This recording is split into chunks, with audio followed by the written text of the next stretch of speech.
At the bottom of the hour, it has been so long since we have had the big fella Swagoo back with us here. We just thought we would do a little catch up here. And so we'll play a game called What Up, Swagoo? What's up, man? And we're just going to go through a few of the topics out here. Okay, let's start with 15 in Kansas City. Are we going to see the first ever Super Bowl three-peat? Yep. Why the hell not? Okay. Last year was the worst team I've ever seen Kansas City have since he showed up, and they won the damn Super Bowl against a juggernaut. They beat the Baltimore Ravens in the AFC Championship, and then went to the Super Bowl against San Francisco and won that game. And gee, we didn't even know who the receivers were in that game. Think about it. All you knew was Rishi Rice and Travis Kelce. I don't know what it is about the Kansas City Chiefs when they get in the playoffs, but things seem to work out for them. And 15 is always the common denominator. And now he's got ridiculous speed on the outside. How about one of his biggest competitors, Josh Allen? Is he going to be even better this year despite losing Stephon Diggs? Yep, I believe so. And it has a lot to do with Josh Allen talent, but I think it's more about offensively how they're going to structure this offense. It's not going to be all on him. And we used to talk about that all the time. It was all on him and Stephon Diggs. I think the ball will get spread around more. We saw James Cook come into the fold last year as a runner and as a back to catch the ball out of the backfield. I think the Buffalo Bills and Josh Allen will be better, and we may see his turnovers go down by playing a different brand of offense. And then one more. Let's go to Pittsburgh, where I think we have the most interesting quarterback battle in recent memory. And we've had a little injury here with Russell Wilson. Who do you think should be the starting quarterback there? I think whoever wins in training camp, and that's why this injury to me is a big deal. Because I think RC knows Mike Tomlin very well, like personally. I look at Mike Tomlin as an old school coach. You get the reps in training camp. You show me that you can play at a high level in training camp. I give you opportunities in the game, and if you perform in the preseason, I'm going to roll you out there the first game of the week. And look, I know he said Russell Wilson is the leader in the clubhouse coming into this entire situation with Justin Fields. I think this is predicated on how Justin Fields performs while Russell Wilson is out, and can he play at a high level throughout the duration of camp, and he may walk out there as the starter. For what it's worth, I mean, Russell missed his 4th straight practice yesterday, and here is Mike Tomlin on that absence. From a health standpoint, no real update. Russ worked partially today and expect him to get going a little bit as we come off this off day. Do you expect to be able to see Russ in some team periods next week? That's what I said. Okay,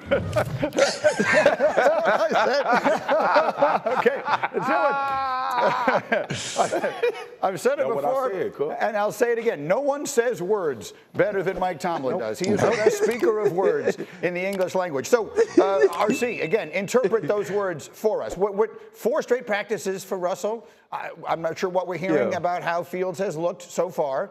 It's very early. What should we be thinking here?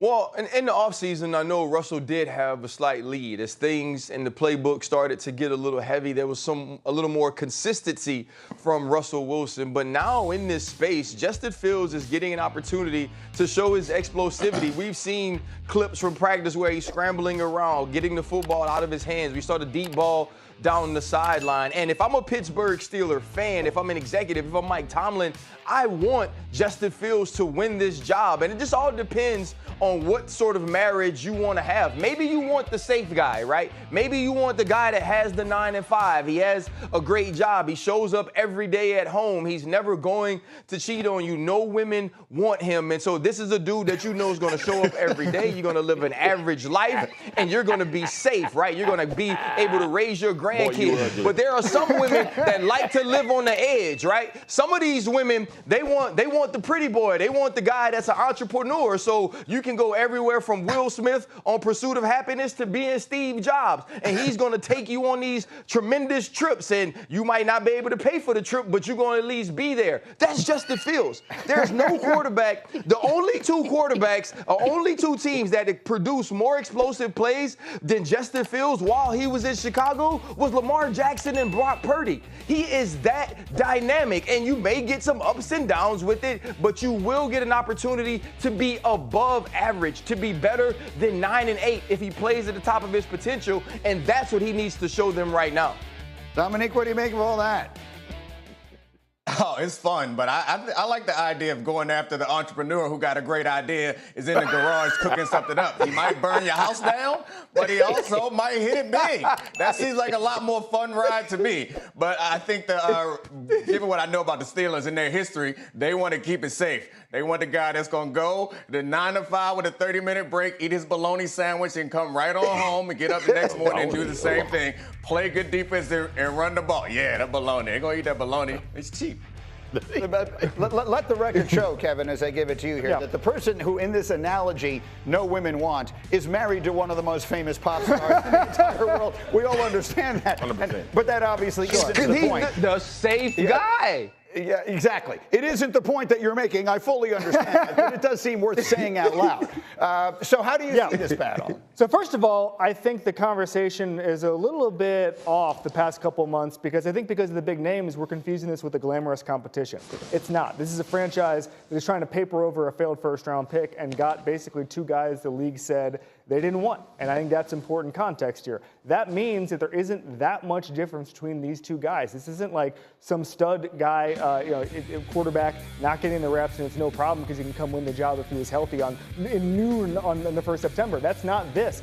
Russell Wilson needs these reps. He's not a scheme fit with the Arthur Smith offense. He likes to use his legs to get outside the numbers and throw deep. He doesn't want to throw over the middle of the field like Arthur Smith wants to. Neither is Justin Fields, but Justin Fields has an extra element with his legs. He's going to practice well. That locker room will respond because they see the amazing things Justin Fields can do in practice. I think this is getting closer every single day. I did not think this would be a competition in August. I thought maybe Justin Fields would get worked in November, December. Every single rep that Russell Wilson misses, Justin Fields gets closer. I go back to when both guys were signed. My thought process was, you don't sign Justin Fields if this is not a competition. Yeah. I thought it was a competition from day one. Now, when Mike Tomlin came out and said that Russell Wilson would have a stronghold on the job, it made sense to me. We had seen Russell Wilson get better after an abysmal season in Denver. He played a little bit better, and it was comfortable. But to RC's point, when you got a chance to be super explosive and dynamic, or we pretty much know what we're going to get from Russell Wilson. Yeah. So when you got both of these guys into this organization with Mike Tomlin, the one thing that RC and Foxy and I know about Mike Tomlin, he is 100% a truth teller. Yeah. All right? So when this decision was made and he has enough cachet within that organization to say, I'm bringing Justin Fields in here to compete.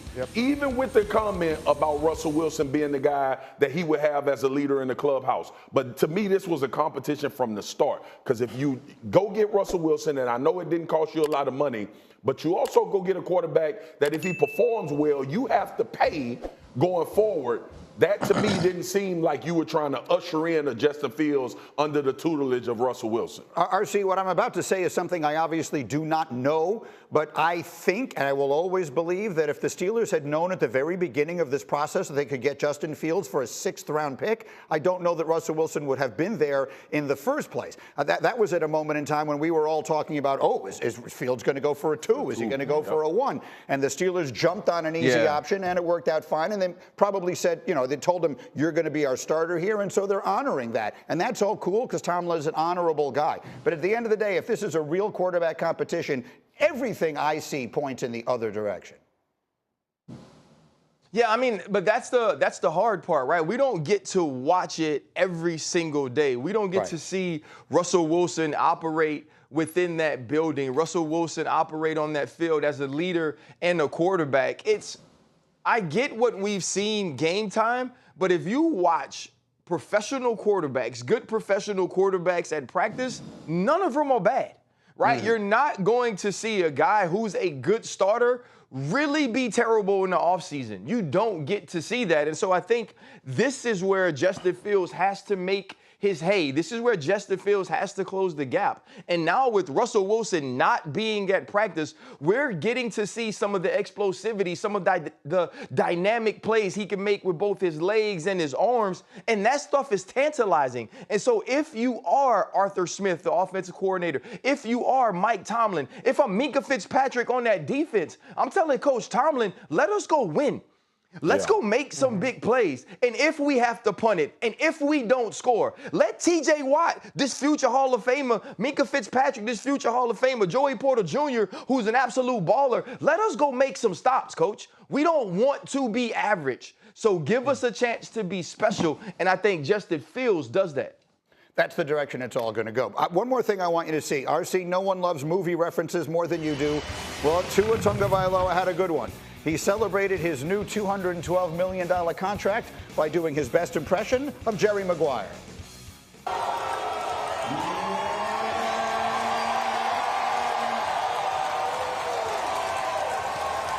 I tell you what, show me that